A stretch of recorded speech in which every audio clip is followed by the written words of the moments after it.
Comic Book Hour. Stay tuned. Alrighty, welcome to Rick and Dave's Comic Book Hour. I'm Dave. And I'm Rick. This episode, I'll probably be doing most of the talking. Rick's just going to sit here and look all handsome.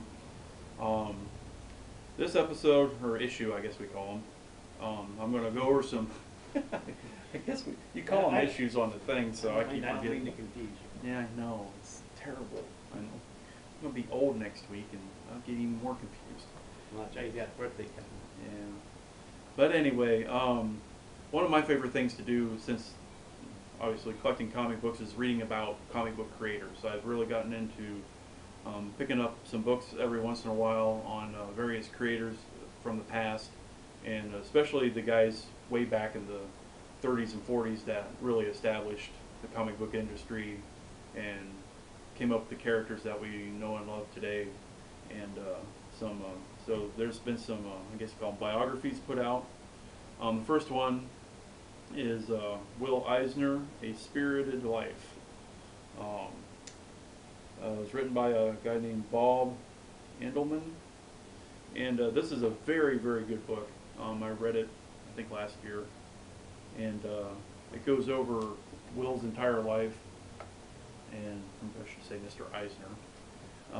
Mr. Eisner's entire life, and it's really interesting because the man had like three main careers throughout his life, where first off he started off in the comic book industry as a young guy and banging on the doors, and lived in New York City, and talked a lot about how he grew up and where he grew up, and just gave a real good feel for what life was like in New York City back in the 20s and when he was growing up, and how he got started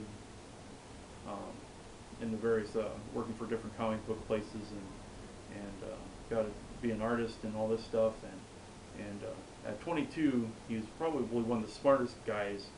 He actually made sure he kept the rights to the characters he came up with, especially the Spirit, and which not only is he a good artist, he's a very smart businessman, in which I'm an artist, and I know my business sense isn't nearly as good as a businessman's, and this guy seemed to be a good gel of both, because he had sense enough to do something that a lot of guys back in that day didn't do.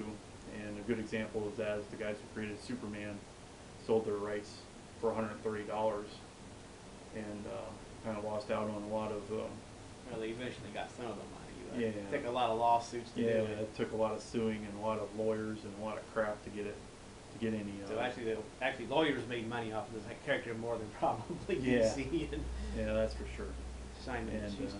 so anyway, at a young age of 22, he had sense enough to do that.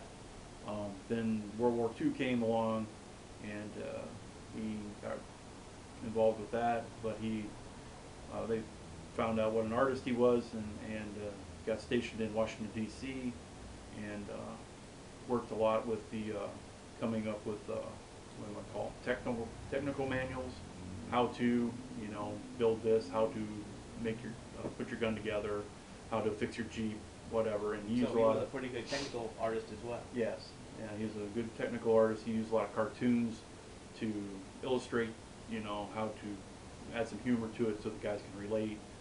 He also came up with a little cartoon strip with some GIs, and I can't think what names he used for them right now, but that were in the manuals. And after he got out of the Army, he stayed in the business of making manuals for the military for about 20 years, I think. I didn't know that. Even after the war, he did. Yeah, he did that for about 20 years, and then that kind of panned down. He got older and got back into comics, and he started talking to a guy from Kitchen Sink. Okay. I can't remember. I think his name's Dennis. I can't remember. Yeah, Dennis Kitchen. He said Kitchen, and he really liked Mr. Eisner's Spirit stories, so they got permission and worked out a deal so they can reprint the books and put them in comic book format, because Spirit was actually a newspaper insert for Sunday Comics, and it's like an 8-page weekly thing he did, and he did the first several, I think first 100 and some, and then the war came and he couldn't do it as much, so he had to hire these guys he had hired in the studio do the writing and drawing for the spirit while he was in the Army. But anyway, coming back to when he was older, Dennis Kitchen took all this stuff and put it in comic book format, and they were real popular in the late 60s and early 70s. And that got Will more interested in doing art again, and he started doing more comic book stories, and he's the man who coined the term graphic novel, and actually came up with the first true graphic novel, which was a graphic novel called Really? It's called Old Crap? no, it's not old crap. Yeah, It's we picked that something one to up do lately. with By the way, earlier I said Simon and Schuster for Superman. That's the sequel to Schuster. Sorry about that. yeah, where is it at? Something to We're talk talking with, about- talk with God or something like Talking that. about Simon and Kirby earlier. That's why I got the Simon name. Yeah. But anyway, he's the one who, and that's what I got. I didn't take any notes on this. I'm just doing this off the cuff here. But, oh, what was the graphic novel called? This is still, A Contract with God. Tells me right on the back if I read it. So, that was the first true graphic novel in the comics world, or at least it's credited to that, and he came up with the term and everything. And he did several graphic novels after that, and right up to the day he died, he was still working on one, and I think since has been finished and published and whatnot. So, very good book. You need to get that if you're interested in Mr. Eisner's life. The next one, Also, there's the Eisner Awards that are given out, I believe, in San Diego. oh yes, that's like the For the like the Oscars. best- Yeah, like be the Oscars. be kind of like the comic book version of the Oscars. If you get an Eisner Award, that's like, You made yeah, I mean that's the ultimate you can get in this business. Is the award named after him, which he handed out up until the year he died, I think. I got a video. Also got a DVD about his life too, which is very good. So anyway, next one is a biography of Joe Kubert, and it's called A Man of Rock.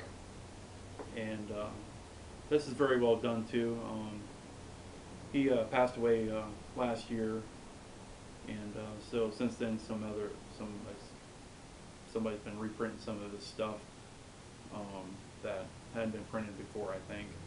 He's probably best known for his art school that he started. He grew up about the same time. I think he might even work for Eisner at one point, if I remember right in the story. I think so. And, I think everyone back then worked for Eisner, Yeah, didn't they? yeah, Just about. because Eisner had a His own a show. studio, didn't he, back Yeah, he then? had his own studio with another fella, and I can't think of what it's called. But any rate, he screw it. Moving on.